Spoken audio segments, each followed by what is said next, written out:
Good afternoon, this is Carol Kennedy, Account Manager for ApplicantStack. We'd like to thank everyone for joining today. We will give everyone just a couple of minutes to dial in. We've got some folks still working on that, and then we will be back to get started.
We are just a few minutes past, so we'll go ahead and get started. Thank you everyone again for dialing in today. Once again, this is Carol Kennedy with ApplicantStack. I do have my colleague Ellen Benzine on the line. She will be helping with some questions today. Our topic, we wanted to kick off the new year and go over some house cleaning items in Onboard, more specifically updating your new hire forms in the Onboard system. We've seen several changes to federal forms, state tax forms, and so forth. I-9 instructions. Those standard forms are updated as needed by the ApplicantStack team. And they are available in the library, so we wanted to go through updating those forms, archiving the old forms, and doing so does require the use of our Onboard system, which allows new hires to fill out forms electronically. Those are housed in the system for you. You can also assign tasks for your new hires and internal users to complete during the onboarding process. So we will be focusing on the Onboard system today. Once we go ahead and cover that specific topic, we will open up the floor for questions. Those can be anything ApplicantStack. We do ask that we try to keep the questions general in nature. If you have a question that's very specific to your account, we can go ahead and take those questions offline. Okay, with that, I will go ahead and bring everyone into my demo account. I did want to point out we do have some instructions that were provided by our support team available in the announcement section of your onboarding screen. We do have a support article linked here. So you can either find it there, or if you go to our Help Center, you will be able to search for a topic such as update forms. If you need a refresher after the call today, it will be available in the Help Center as well. And that will provide step-by-step instructions on updating your forms. With that, I will go ahead and hop into the library. In order to update your forms, you will want to go ahead and import those into your system. The federal W-4 has been updated for 2024. We do have a number of state tax forms that have been released. If there are any lagging, sometimes we're waiting on those states for those updates to be made. Those will be coming. We are working on those. Any administrator user on your account can import forms. You'll simply want to, again, come to your library, come to Form Templates, and you will want to import form. You'll select the appropriate library. So for example, the federal tax form will be available under the federal tax form library. You'll just want to select the one you need and import that. Let's go ahead and take a peek at our state tax forms. So if I scroll down, we can see quite a few 2024 forms have been added to the system. you'll want to import those as well.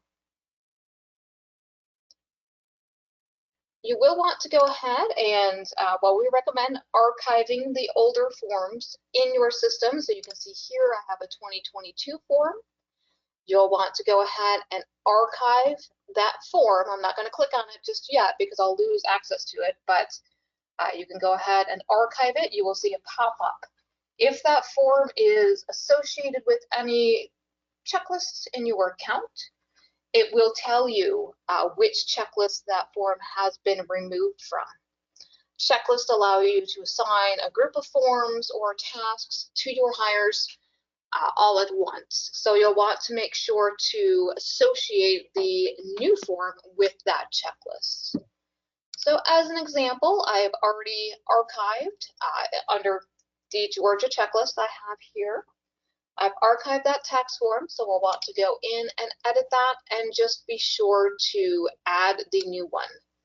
So the 2024 W-4, we just want to drag that over and be sure to save that. So moving forward, anytime I assign that checklist to a hire, they will receive now the updated tax form. And it's pretty simple. That would be how to go ahead and perform that cleanup, make sure you're sending out the correct updated form. With that, we'll go ahead and open up the floor to questions. Again, those can be anything ApplicantStack. We will do our best to answer those for you. And Ellen will be helping read those questions off as they come in. So we welcome you to go ahead and put those into the comments panel or the questions panel, and we will go ahead and take those questions. All right, Carol, I don't see any questions as of yet, but I'm sure some folks are keen in some questions. And again, they can be on anything ApplicantStack. It doesn't have to be what the AMA topic was for this afternoon. And I do see some questions coming in, but I did want to mention that the new I-9 and the new CC305 have already been in the library for folks to be able to import. I think the new I-9 needed to be implemented by November 1st, I want to say. So there is a new I-9 already available. And then the CC305, gosh, I want to say that was available in the summertime. So just to make note of those two forms, they're ready for use as well. And then the other thing I wanted to mention, Carol, do you mind going back to the announcements panel on your homepage? Because there is just loads of good information in there. Carol mentioned that obviously the 2024 W-4 is available now. But there's a lot of information that might be of interest. Obviously, you can register for product webinars and additional AMAs. And if you go, keep going down. If you don't, oh, there it is. It's that one on the ApplicantStack blog. There's a lot of good information in there. We've got a wonderful individual in our marketing team that writes those blogs. And it's that last link that you can see on Carol's announcement panel. So you might want to read some of that information just for your own education and use. And then, of course, we've got all of our social media links there as well. Okay, so let's go ahead and get started on the questions. The first question, Carol, is from Kyle. I don't have form templates available. Is this an access issue? Right. I'm going to venture to say probably yes. So your administrator users have access to the library and to the setup, so that will depend on the access that's been assigned to you in ApplicantStack. So if you're not seeing that, I might check with your account administrator user, and they can take a peek at that and just see what your access is in the system. Yeah, and let's see, an administrator, well, let me backtrack a little bit. There are 3 roles in ApplicantStack, Kyle: an administrator, a recruiter, and a hiring manager. So an administrator has access to everything in your ApplicantStack account, all hire information and onboarding, all candidate and job information in Recruit. And an administrator has the ability to configure your account as well, make system-wide changes. A recruiter can do everything an administrator can do, except for make system-wide changes and configure the account. And then a hiring manager in ApplicantStack can see the jobs to which they've been assigned as a hiring manager and the candidates within those jobs. So again, as Carol suggested, please talk to your account admin and you can probably figure out what's going on there. All right. The next question, Carol, is how do I delete one of the administrators on an account? Okay, what I would do, I'm going to go back over to the recruit side. We do not recommend deleting, but under manage users, and you have to be an administrator user in order to manage users. But you can come in, you can go ahead and come into your user and edit, and we would recommend making that user inactive. If you delete them, that will delete the history associated with that user. You will lose the notes, anything that user did in the system. So we would recommend making them inactive. And then if you're not replacing that seat, you may want to consider adjusting your billing as well. So either contact your account manager or under manage billing, that will allow you to go ahead and make those modifications. All right, Teresa, hope that answers your question. The next question, Carol, is could you quickly go through the hiring process, push an applicant into hire, then click on start paperwork? That should push out all, wait a minute, let me expand this. That should push out all forms for the applicant to fill out. Okay, we will touch, I'm not sure, it sounds like your account is configured for this to be a little automated, so I'm not sure I can 100% demonstrate that, but we can certainly get started. So let's go to, I'm in recruit right now. And then it sounds like we want to push them over to onboard. Let's go ahead and push Nathan Williams. When we change the candidate to hired, that will go ahead and start that process. We will check our onboard workflow. So it sounds like you may have a workflow set up, but which workflow do you want them to go through and who is the hiring manager? I'll go back to the onboard side. There are a couple different ways to get paperwork over to your hire. You can either come into that hire, you can add a checklist or add individual forms. So let's go ahead and add the North Carolina checklist. All of these items will be assigned for them to complete. In your workflow, you can automate that. So it sounds like you may already have this automated and set up.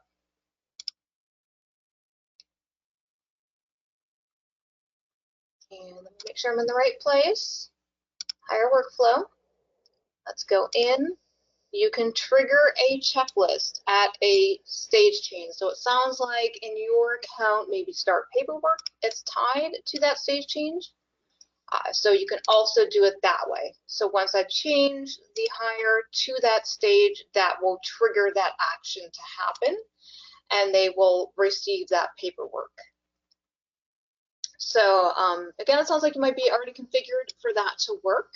So I just want to go over every option available to you. So I think that should cover that question. Yeah, he's actually got a, wait, is that a follow-up question? Okay, you just answered Kevin's question. Excellent. And again, that whole process, as Carol said, can be automated so that when you actually push a hire from recruit to onboarding, emails can be triggered, checklists can be triggered, etc. So if you need specific assistance with that, you can always submit a ticket and somebody from technical support can assist you with that as well. All right, next question. I have administrator access, but can't see those templates. Okay, this is from Kyle, who asked about template accessibility before. Kyle, will you put in the question box which account you're from? If you are from Home Instead is configured very differently than other accounts, and that might be the case as well. But let us Mid-America. Okay. We'll look at your system. We'll look at your configuration, Kyle. I see what count you're from, and we'll get back to you and see what's going on with your user access. Got a thank you from Kyle. Okay, but Kyle does have another question, Carol. When I move candidates into onboarding, I need to be able to assign different tax forms for those in different states. Yep, that's the beauty of checklists. I just added that comment. Continuing on with Kyle's question, I've been doing this manually. Is there a better way to do this seamlessly from ApplicantStack? So yes, the answer to that question is absolutely. I'm jumping in, Carol. You can create as many checklists as you want. And in Carol's example, she had a checklist for individuals who were hired in the state of North Carolina and individuals who were hired in the state of Georgia. So those two checklists would have different state tax forms. And Carol, correct me if I'm wrong, when you trigger or when you push a candidate from ApplicantStack Recruit to onboarding, can't you specify which checklist you want to have assigned if Yes. you've got checklist as part of the new stage in onboarding? Correct. Yep. It will prompt you which workflow should they go through, and then you'll just want to select the workflow associated with that particular checklist. Right. So it sounds like, Kyle, you have a vision, and it sounds like ApplicantStack can help you with that vision. It just sounds like you might need a little account assistance, and we'll see who covers your account and get in touch with you to help you out with that. Right. You can also contact our technical support team if you need some help via ask a question under the orange question mark on the upper right. You could submit a ticket and they'll be happy to take a look at your account as well and help you kind of configure it appropriately. Yeah.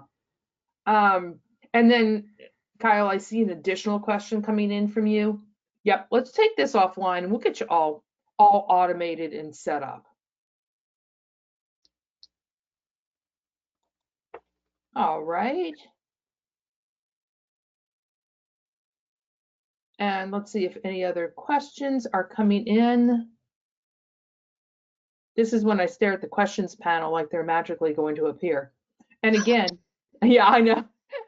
Again, these can be questions on anything ApplicantStack, Recruit, and or onboarding.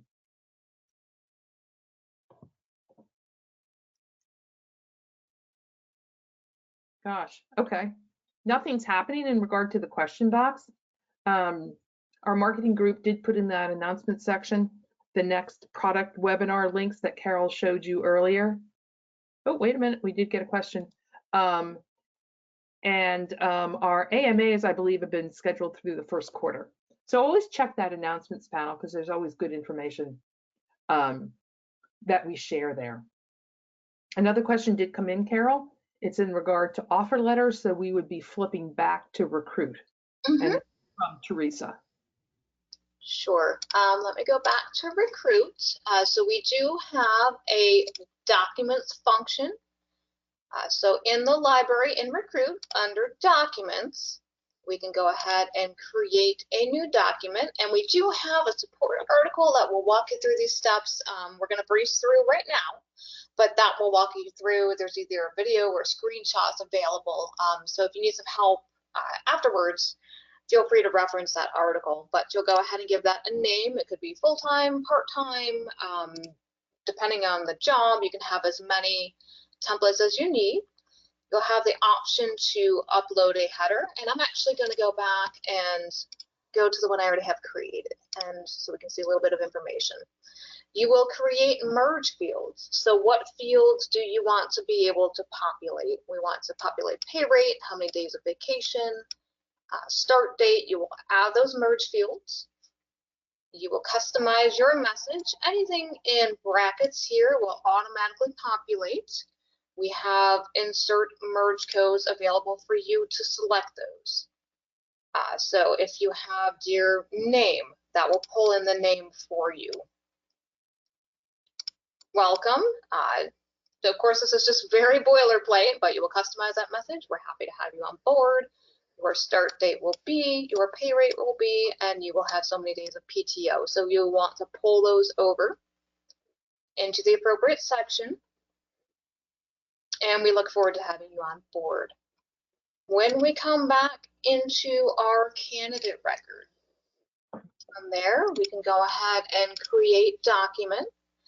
We're not going to go through the entire process because I don't want to actually trigger anything out of my demo account, but you can see offer letter example. We'll submit that. And here's where you will populate the pay rate, how many days of vacation, start date. You will click next. Just do 20, start date at 2024. Let's click next. We will go ahead and save that, and from there you'll be able to send it to your hire for electronic signature. Okay, so I know that was really quick, but that allows you to customize, populate those fields, get that out to your candidate/hire, and then they'll be able to sign off on it. It will come back into ApplicantStack. And there's an audit trail of everything that Carol just said. So if you access the candidate record, you'll see in the candidate record when the offer letter or whenever the merged document was sent, and when it was signed and sent back. So as Carol said, the candidate would get an email.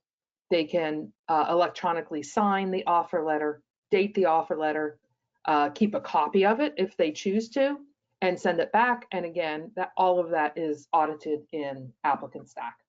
So you'll get a copy of the offer letter when it's returned. If you have notifications sent or turned on, you'll get a notification about it as well.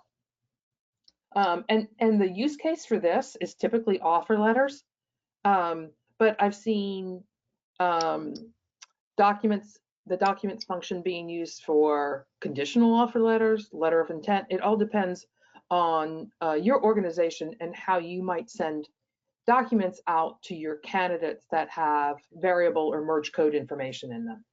But know that ApplicantStack can handle it.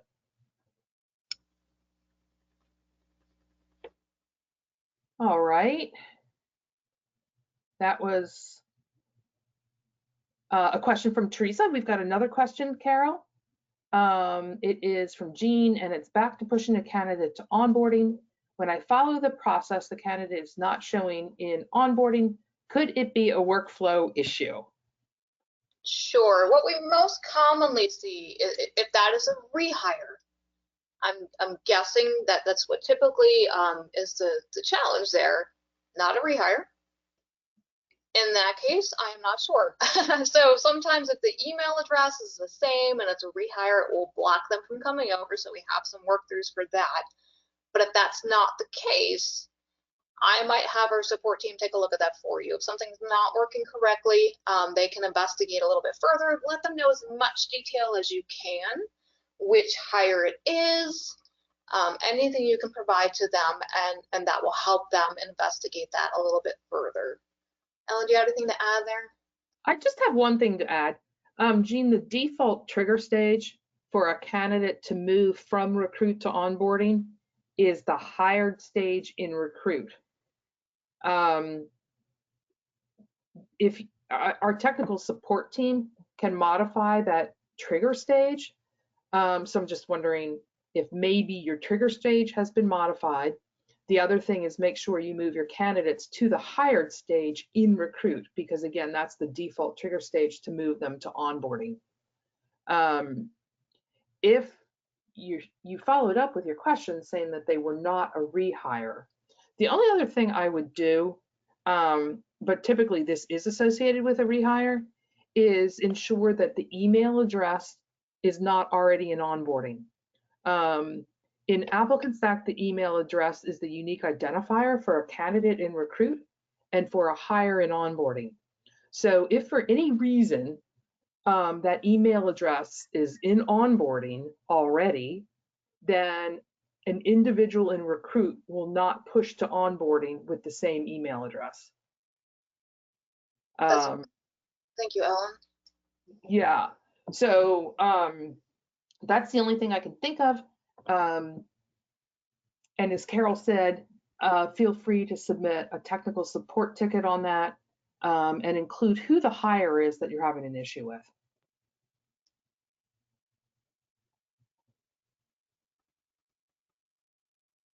All right, next question is, are there challenges if a candidate wants to apply for more than one position?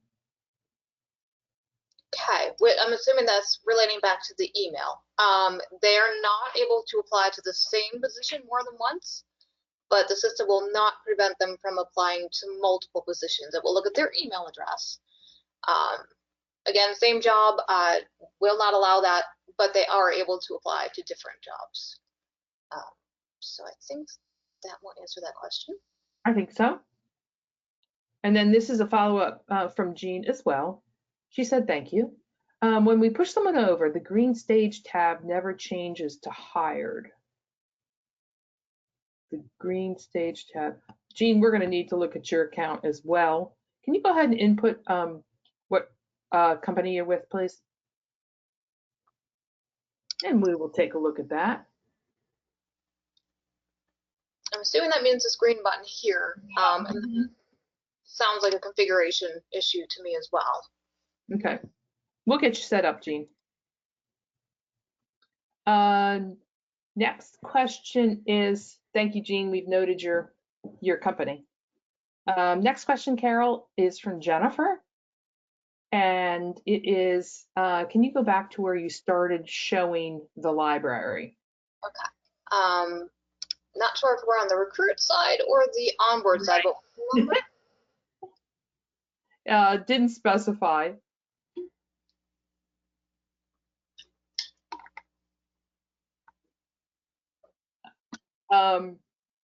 Jennifer, do you have a specific question for, oh, it was recruit. When you started the webinar. So I think it's a discussion, Carol, on the recruit library. Although Jennifer, I will say, Carol started in the onboarding library because the topic of this AMA was to clean up your onboarding, specifically your forms, to get your 2024 forms in your library and ready for assignment. So again, I'm just wondering, Jennifer, if you've got specific questions about the library, just please specify recruiter onboarding and we will go from there. Next question, Carol, is if a current employee wants to update their tax forms, can we accomplish this through Swipe Clock? Sure thing. Let me go back to onboard. And what you can do is go ahead and add a form for that hire and select the new form. And then you'll go ahead and submit that. You can have an email reminder every so often until they complete that, but you can just send them a quick email. Hey, we just signed this to your portal. They will see that, and then they can come in and update that information. Okay. I didn't actually push it through, so it's not showing here, but it would. In theory, it would go ahead and appear under their tasks for completion. And Carol, just to add to that, those candidates, or excuse me, those hires that you want additional tax forms, you need to make sure that those hires are in a stage that's deemed an active stage. Because if they're in a stage that is deemed inactive, hires cannot access their portal again. Correct. So when, and let me just backtrack here. A lot of our customers will move hires into what we call an inactive stage when the onboarding process has been completed. When they've completed all of their forms, when ApplicantStack users and HR professionals have completed all of the onboarding process. And again, when you move a hire into an inactive stage in onboarding, and that stage can be, anything you want to name it, completed, fully onboarded, you could name that stage anything you want. You would want to make it inactive typically because you would not want your hires to be able to access their onboarding information typically. So if you do have additional forms that you want to share with hires that have already completed the process, just make sure that you move those hires into what we call an active stage. And Kyle, if I am muddying the waters more for you, let me know and we can certainly work with you on it as well. All right, next question from Teresa is, how do I close a position because I filled it? Okay, let me go ahead and go back over to recruit. Okay, under our jobs tab, you can see the stage of the job. It's open right now. We have filled it. You'll just select filled, and then that will move that job to a filled stage. I believe, depending on how your account is configured, filled should be an inactive stage, and then I believe it will drop off of this table here. But you would simply click on the stage name you may have in your account, set stage on the right. You can use that as well, but you'll just want to change that stage. All right. And Teresa, when you do that, when you change the stage to filled, it will come down, the job will come down off of your organization's public job board as well as third-party job boards. It may take a couple hours for that to happen because it'll go out on the next feed that the job has been shut down.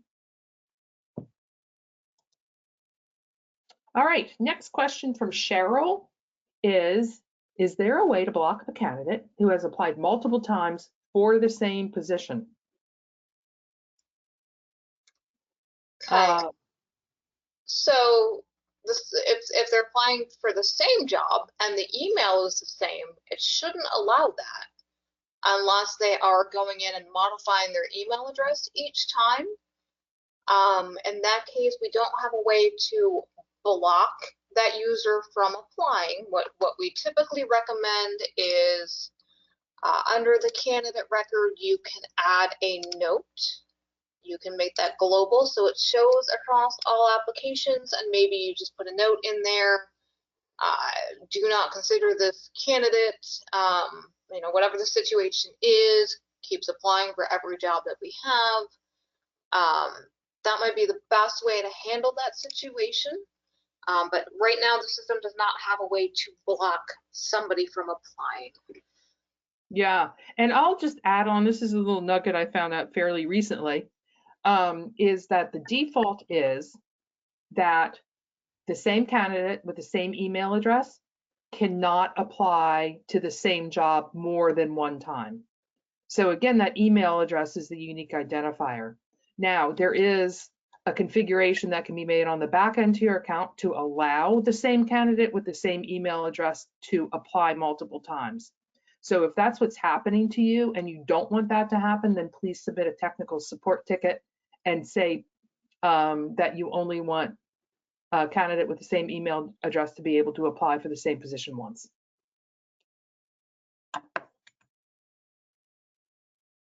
All right.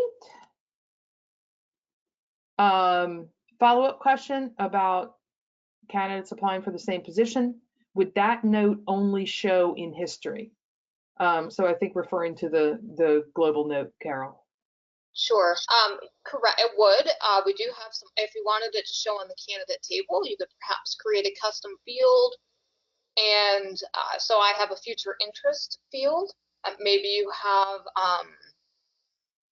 so overall note that you just want to add to the system. There is a way to put a quick note in here.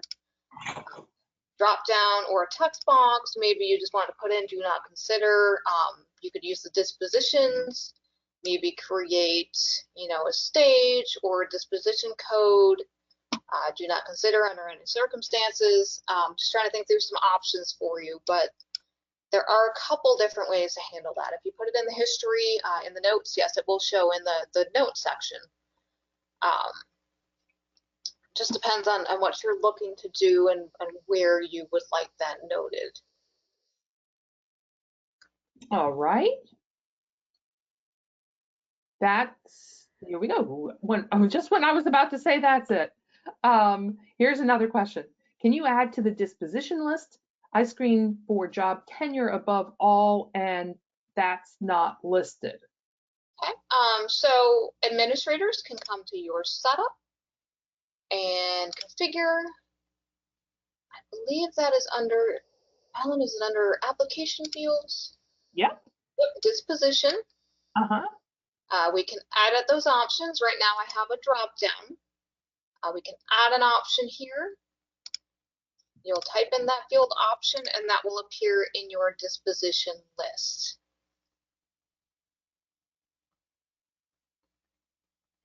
And then you have the ability to obviously use that when dispositioning a candidate. Mm-hmm. Okay, thank you, Carol. Oh, you got an awesome thanks from Kyle, Carol. Thumbs up. Yeah. Let's see. Okay. How can I add a document that isn't in the library? Karen, can you please just put in the question box if you're referring to recruit or onboarding? Because that could make a bit of a difference in regard, is it a form, questionnaire, like a custom employment application, something along those lines. So please let us know recruit or onboarding. And we'll continue to go through questions while we're waiting for Karen to give a little bit more information. This is from Sylvia Carol. Some of our offer letters are very long, and when we put the letter in ApplicantStack, the formatting looks less than professional. Is there a way to manage the formatting? That I may defer to our support team on that. So when we create a new document there, you're right, there is some formatting that can be done as far as spacing and so forth, but that may be something you may want to check with our support team on. It's a little bit more technical in nature. So if you could maybe send them an example, either a screenshot or a PDF or something, what you're trying to get it to look like. They may have some recommendations for you on that. Yeah, and the other thing, always to mention, whether it's with documents or job descriptions, if you're cutting and pasting from Word, for example, Word has some unique formatting to Word that ApplicantStack nor any other software can't interpret. So if you're doing cutting and pasting, that could be an issue for kind of creating something that's not aesthetically pleasing. Carol, can you please, and well, just to show us an example, can you please go to jobs and then create new job? And you can start with a blank form. Okay, so if you scroll down to the yep, Carol's way ahead of me. She knows where I'm going. So if you look at these icons and you are cutting it and kind of changing up things here a little bit, but you are cutting and pasting from Word or some sort of system outside of ApplicantStack, you want to paste it as plain text, which is where Carol is, hovering over that particular icon. And then you can use formatting with ApplicantStack to make it look a little prettier. If you continue to have challenges with the formatting and again the look of documents or job descriptions, you can ask our tech support team to see if they can help you out as well. All right. Next question. Okay, so this is back from Karen when I asked her to clarify a bit. So Karen's question is in onboarding, Carol. It is how to update a custom form. Sure. Actually, she's got, it's a two-part question, excuse me, Carol. It's how to a form or custom form in onboarding, example, the state tax form or an in-house form. So the state tax form, we should have that available for you, Karen. And Carol can show you how to import that. For a custom form, Carol, can you do a quick review on that as well, please? Sure. So for the standard form, you'll click on import form. You'll select, is that a federal form, is that a state form, and so forth. You'll go ahead and select the one you need, and you'll import that. If it is a custom form, you'll need to go ahead and add form. It will need to be a PDF format. You'll go ahead, browse, find that file, and then once that has been added, you will see something similar to the view I will show you. So you'll put some instructions. You'll indicate, is that a hire only form? So is only the hire completing something? Is only the employer completing something? Hire then employer, so that might be to your I-9. They complete their section, then you come in and complete the employer section, or vice versa. Fields should populate in blue for the most part. If you are missing one, you'll want to go ahead and drag over. It could be a single line, a signature box. I'm just clicking and dragging. Maybe it's a date box. You'll just pull it over into the appropriate section of the form. If you double click, you can do a little bit more. So we can go ahead and make that required. We can have that autofill in certain cases. There's some validation depending on the format of the field. So you can do a little bit more work with that, but you can go ahead and save your one-off specific forms. And Carol, you made a good point. Forms can be two-part forms. So the I-9 is a two-part form, state tax forms, federal W-4 are all two-part forms where the hire will complete his or her section first, and then the ApplicantStack user can complete the employer side. So there's some flexibility with our forms function in onboarding. All right, Karen, I hope that answered your question. Carol, you got a thank you from Sylvia. Okay, fantastic. And you know, I just want to say, add on to something that you said earlier, Carol, ApplicantStack is highly configurable. So what you're seeing in Carol's demo account will probably not be what you see in your account. But the purpose of these Ask Me Anything hours are to share with you all the functionality and how robust ApplicantStack is.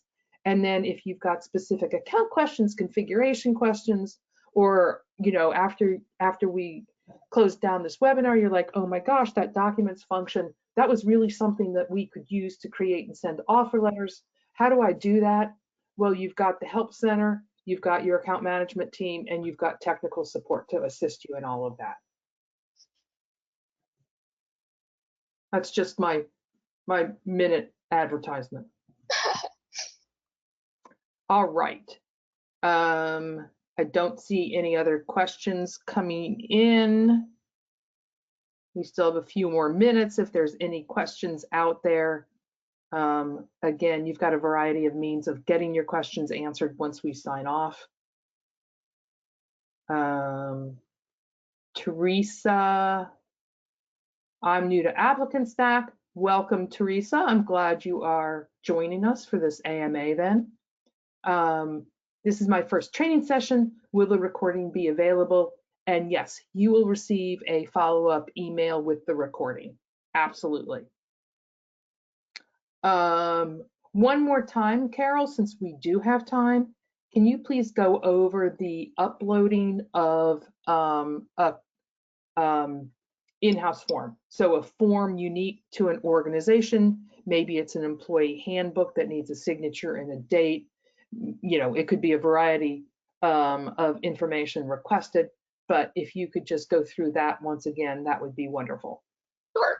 So it's a two-step process. You'll have to come to your library Yep. And add a form. It will need to be a PDF format. It's a form fillable PDF. And then at that point, I'll come back into our North Carolina as an example. You'll see something similar to this. Of course, it will vary depending on your form, but you'll give that a name, enter any instructions you have, select the type of form that is, hire only, employer only, hire then employer, employer then hire. And you want a reminder to go out. Form fillable PDF. Forms will excuse me, fields will populate in blue if they need to be completed. You can see they're lined up here with the appropriate section of the form. If you're missing any sections, you'll just click and drag that over into the appropriate section of the form. If it's multiple choice, we'll see some bullets here,